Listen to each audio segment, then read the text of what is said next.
Ashama harka fuudhee hordoftoota koo akkam jirtu nagaa keessanii anis immoo baay'ee nagaa koodha har'as immoo walitti deebinee jirra har'a waan tokko irraa dubbanna waa'ee akka kalee viidiyoo bunaa faayidaa bunaa fi akkasuma miidhaa isaatis waa xiqqoo irraa dubbannee dhiisne isa sanii viidiyoo san immoo boodan isin hojjedha har'a xiqqoo waa'ee sooshaal miidiyaa kanarratti deddeemaa jiru kana kan waliin dubbannu ta'a. Waa'ee ijoollee shamarranii keenya jechuudha kan Itoophiyaa keessatti ta'e kana ani argineen ture iyyuu kaleessa namatu biyyarraa obboleettii koo tokkotu biyyarraa bara kanatti viidiyoo sana ilaalaa jira naan jette galgala suuraa akkasiin natti ergite ani ilaalle iyyuu baay'ee ani hedduu biizidha baay'ee akkati miidiyaa kana keessa deddeemee waan tokko dhaga'aa hin jiru hordofaallee hin jiru baay'ee iddoo kana keessa baay'ee ani biiziin ture hojiitu biizii na godha sababa saniiti amma argee jennaan gaddi guddaan natti dhagahame isa gaddi natti dhagahame kanaanis ibsachuun dhufe ijoollee keenya ijoollee Oromoo rabbiin obsa isinii haa kennu daa'imman namaa lubbuu baasuun namni sarratanyaa tokko kan qaxaratu amaanadhaan mana keessatti si dhiifatee hojii deemaa manni sun isiif amaanadha ijoolleen sun isiif amaanadha rabbirraa jechuudha sodaa warra sanii osoo hin ta'in sodaa rabbii qabaachuu qabda maaliif ati boruu ilmoon ta'e akkam akka taatu yaaduu qabda akkuma haati kee si jaallattu haati ijoollee saniitillee akkasumatti jaallatti manaa gadi baatee ganama biraa deemtee yoo galgala immoo lama kan dhabdu ta'e hammam rifaatu sunuyyuu jechuudha hammam itti dhagahama kanaaf immoo wanta akkasii sanirraa rabbiin nu haa eegu tarii kun yookaan dhukkuba mataa qabaachuu dandeessi tarii immoo nam tokko quufnillee akkas gochuu hin danda'a hamma fedhee yoo si aarsan jechuudha ijoolleen amma warroonni keessaa ijoollee shamarranii biyya arabaa kana keessa hojjettan nan beeka ijoolleen isaanii baay'ee baalageedha duraan illee akkuma kana mana arabaa keessa hojjechaan ture mana ijoolleen hin jirtu si miidhanii si jeeqanii garuu tarii immoo ijoolleen hunda miti ijoolleen tokko akkuma haadhatitti kan si jaalattu jirti ijoolleen tokko immoo kan si quufni itti dhaabatee akka malee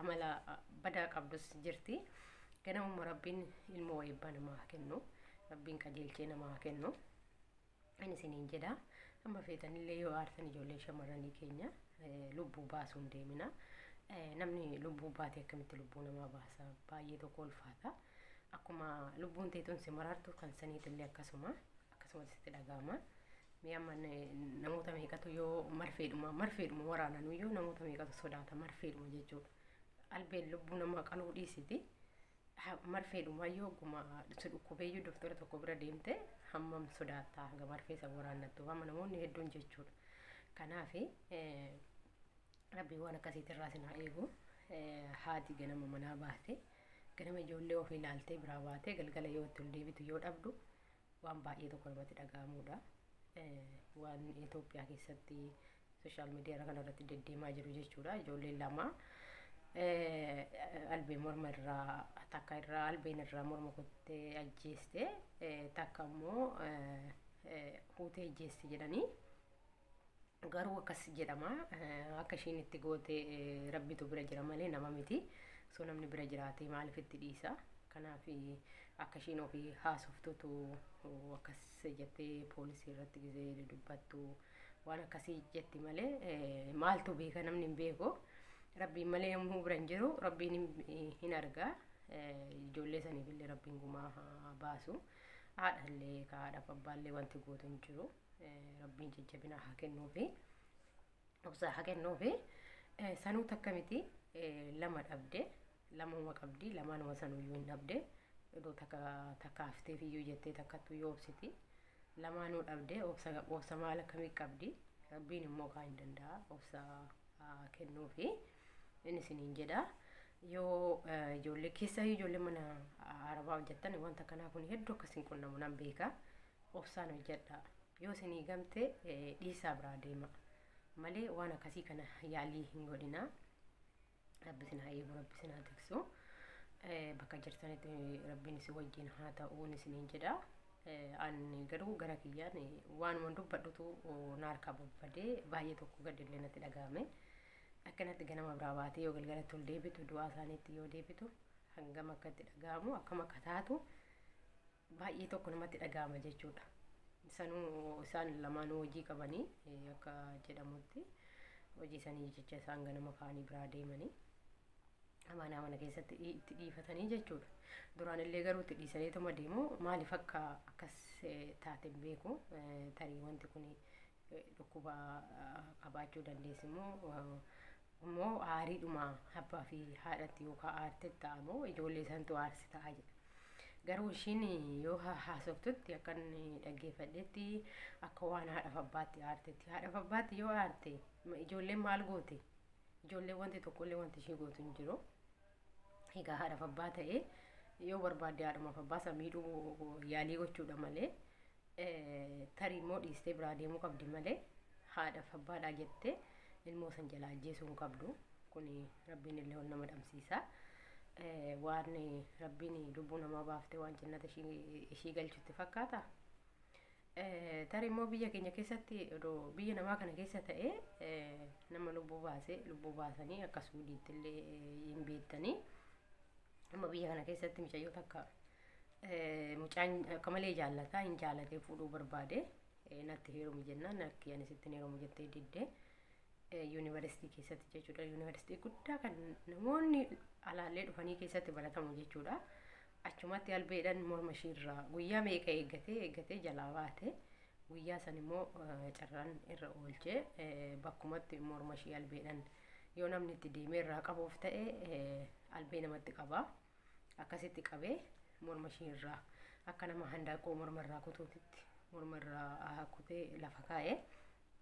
Haa ta'u tarii mootummaan biyya kanaa nama dhiisu akkasumatti isallee morma isaa akkuma inni ishii godhe sanitti tarii namoonni hedduun miidiyaa kanarratti arguu dandeessanii akkasumatti ishiillee isallee akkasumatti morma isaa irraa fuudhanii. Kanaaf akka biyya keenyatii miti biyya keenyatti amma mootummaan mana hidhaa keessa hin geessaa yoo achi keessatti akkuma abbaan Haacaaluu mootummaan daabboo qallaba jedhe sanii hima qallabanii gijaa barbaadanii gadi baasanii kaan immoo kan waa tokko badii hin qabne kan oromummaadhaa fi waa dubbatu immoo gabbaasanii namichi kun badii hin qabu yoo jedhan naannessanii karaa bosonaa geessanii jetti yookaan ajjeefama. Kan akkasiiti malee kan akkanatti lubbuu namaa baasu kun mootummaan fuudhee achumatti qallaba malee kan akkanaa kanaa miti kan ajjeesu kan mootummaa Itoophiyaa faallaa namoota mootummaa biyya alaati jechuudha. Kanaaf waa hundumaa rabbiin obsanuu haa kennu isiniin jedha.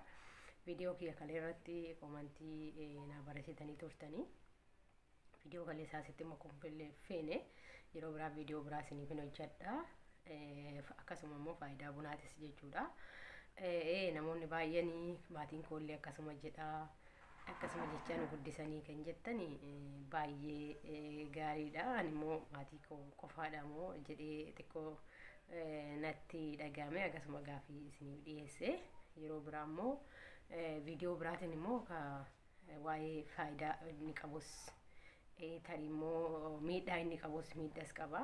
Waa'ee sanii kan irraa dubbannu ta'a yeroo biraa jechuudha. Sanirraa haasofna.